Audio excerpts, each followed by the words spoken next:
El día de hoy tengo el gusto de saludar y de darle, pues por supuesto, una muy calidad bienvenida a el abogado Raimundo Espinosa, que pretende ser ministro de la Suprema Corte de Justicia. ¿Cómo estás, Raimundo? Muy bien, muy contento de estar con ustedes y bueno, agradecido por la oportunidad. ¿Cómo te trata la campaña? Pues bien, vaya, no estaba yo acostumbrado a esto, yo creo que los colegas que estamos participando pues tampoco lo estaban, sí. Pero pues es una experiencia muy importante, yo creo que es un aprendizaje para todos. Y pues yo en general lo que he visto es muy buena recepción y mucho interés de la gente, ¿no? Entonces, bueno, eso también nos fortalece a nosotros y nos motiva.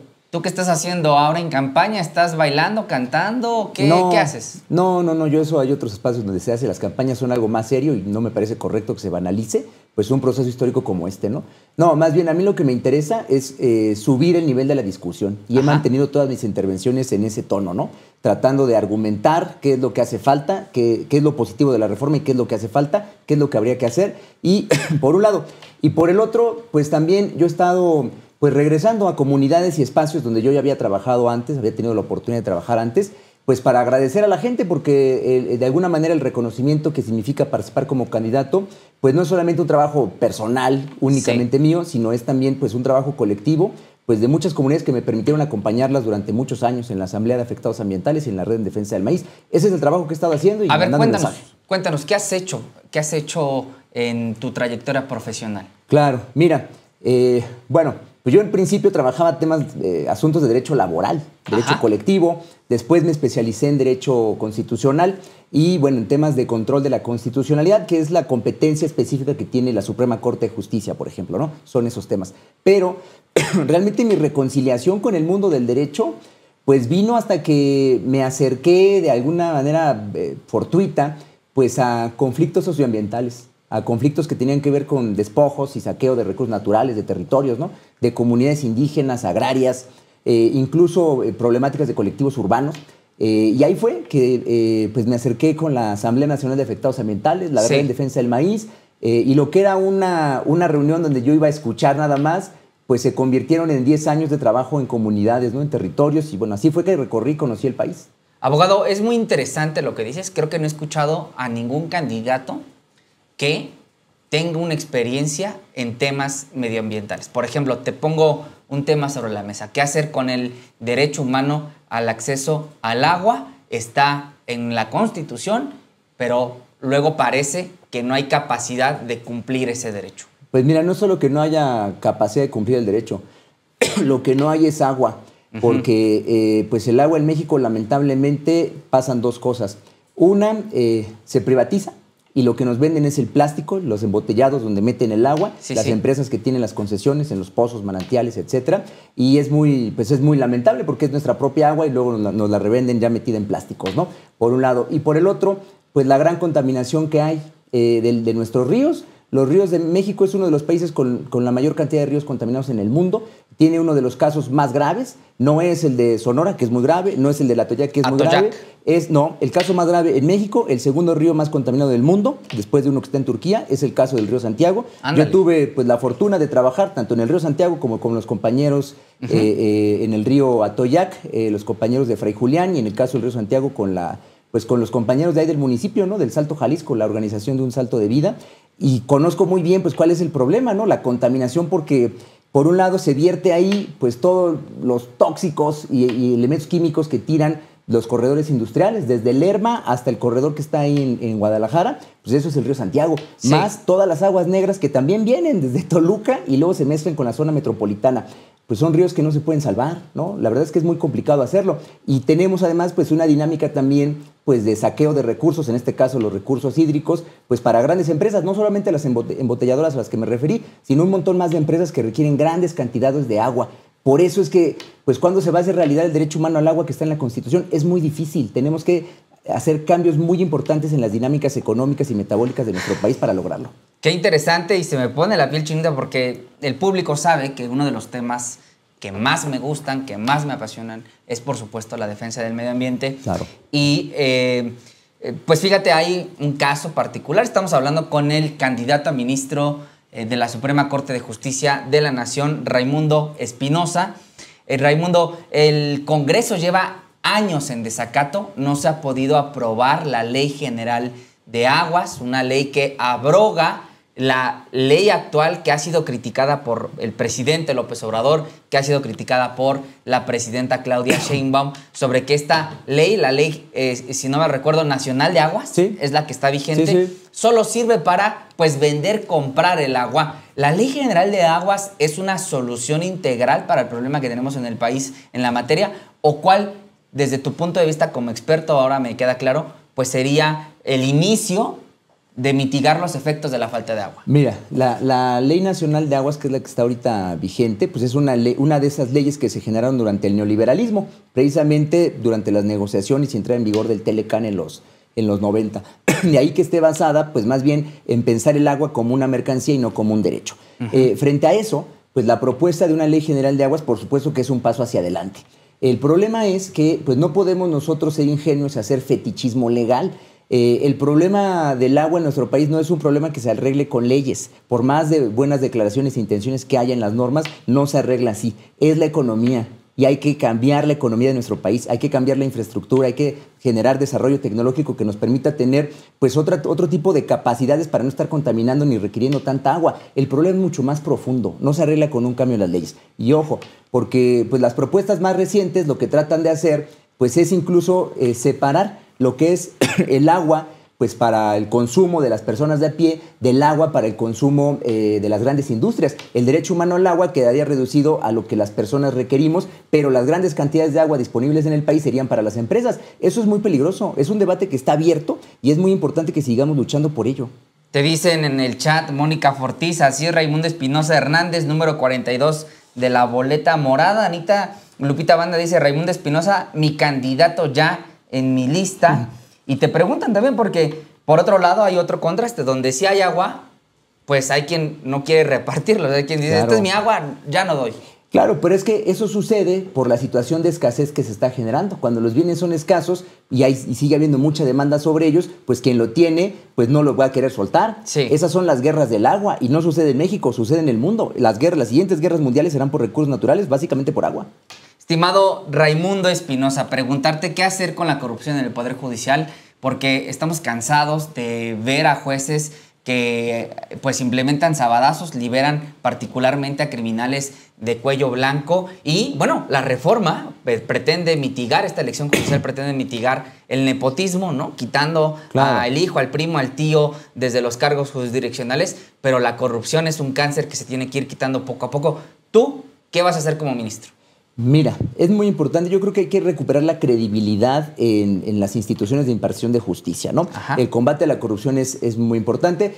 Un elemento que podría coadyuvar, pues es la transparencia. Realmente lo que nosotros vemos son ya efectos de los actos de corrupción y de colusión, ¿no? Sí. Pero lo que la gente no ve, pero que en el gremio se sabe, pues son una serie de prácticas que son prácticas que se supone que facilitarían la justicia. Yo más bien creo que son prácticas que se prestan para todo tipo de interpretaciones y manipulaciones. Me refiero, por ejemplo, a algo que no se sabe mucho por la ciudadanía, los llamados alegatos de oreja.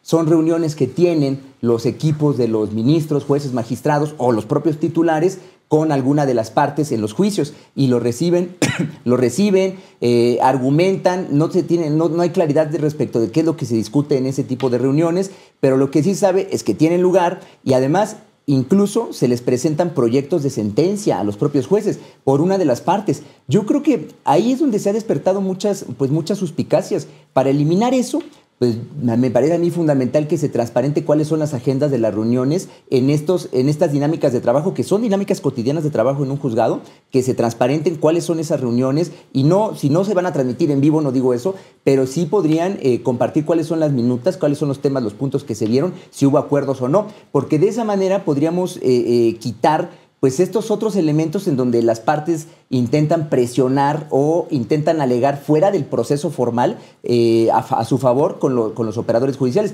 Yo esto lo vi, lo he contado ya antes, pues en el caso de Monsanto. Yo fui abogado de los compañeros mayas en Quintana Roo en contra de los permisos de siembra comercial de soya transgénica que el gobierno mexicano le había dado a la empresa Monsanto.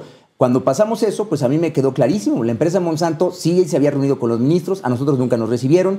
La empresa Monsanto incluso les llevó el proyecto de sentencia, siendo un asunto el de bioseguridad de transgénicos muy complicado técnicamente, pues la empresa les llevó la sentencia para ahorrarles el trabajo.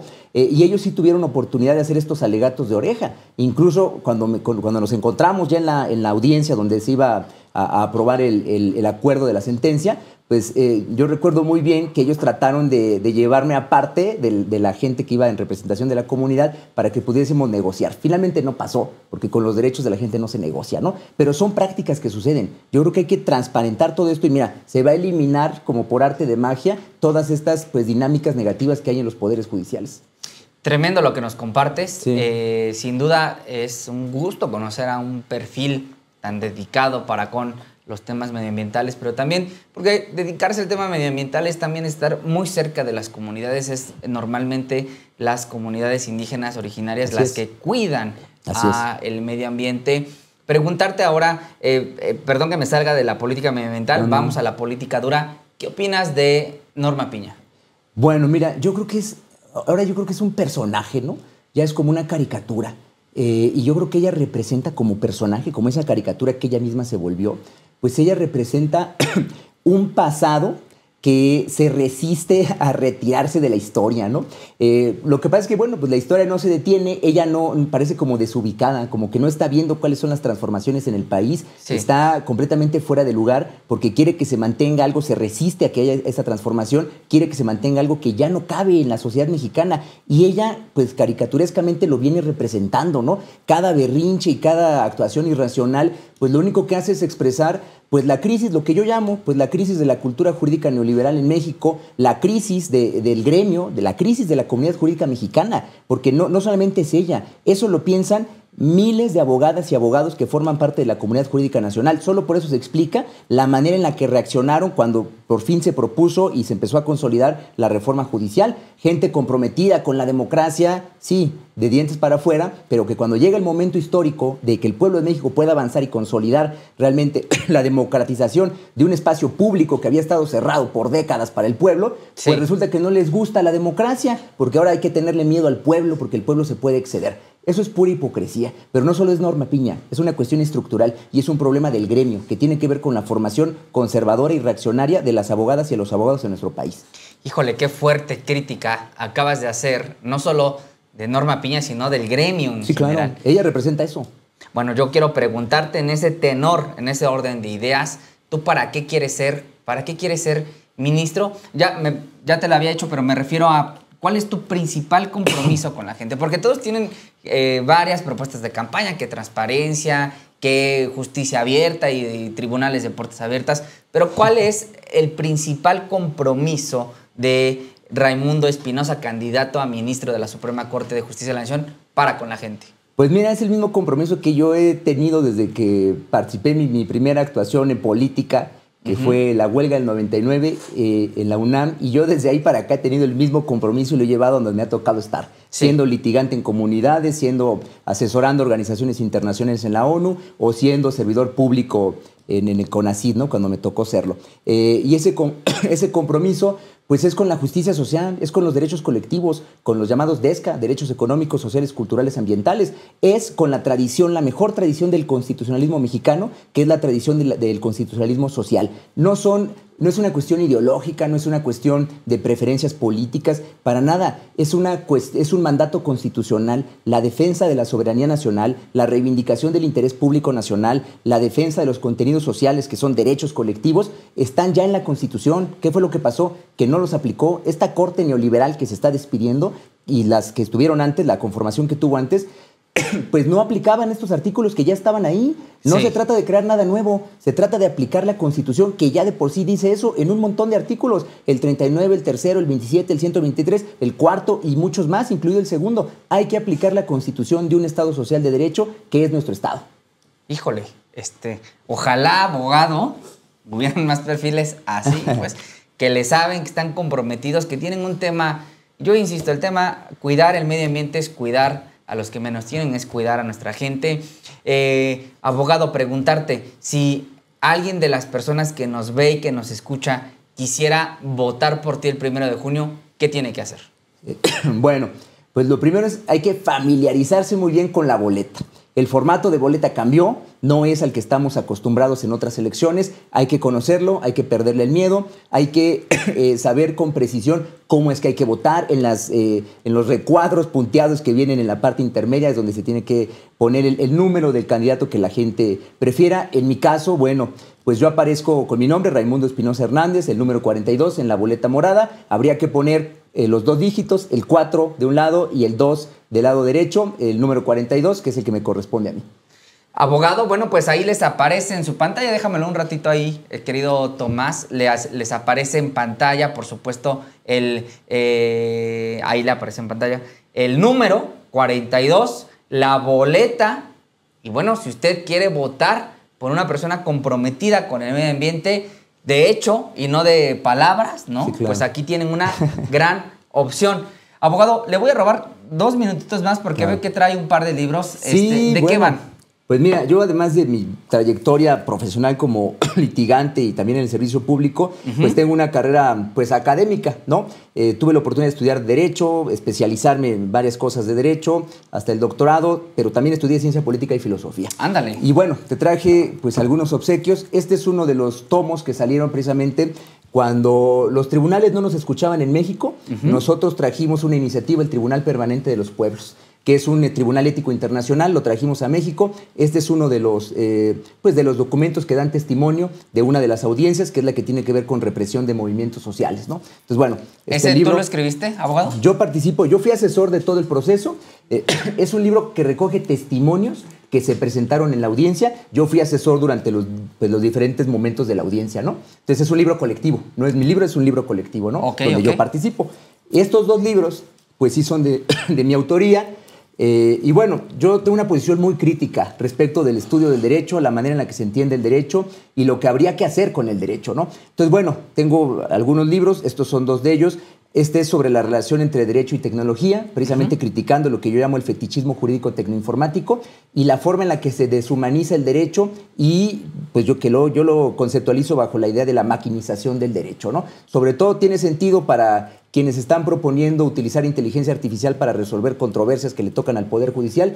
Yo creo que hay que tener mucho cuidado con eso. O sea, ¿tú no ves bien el que entre la inteligencia artificial en pues este proceso de redacción, de verificación de las sentencias? ¿No? Como un auxilio, como una herramienta auxiliar, sí. Como una sustitución de los seres humanos y del juicio prudencial que solo pueden llevar adelante jueces humanos, por supuesto que no. Ándale, esa es otra crítica bien dura, abogado. Y bueno, este libro pues es el de más reciente publicación y es una crítica desde la filosofía. Yo creo que quienes hacen filosofía en el derecho se llaman filósofos del derecho, ¿no? La filosofía del derecho de los juristas. Yo creo que eso no existe, porque quienes hacen filosofía desde el derecho nunca estudiaron filosofía, no están capacitados para hablar de esos temas y por eso se ve todo lo que plantean mal, ¿no? De manera muy confusa. Ellos en todo caso hacen teoría del derecho. Entonces yo aquí lo que planteo es una crítica epistemológica, ¿no?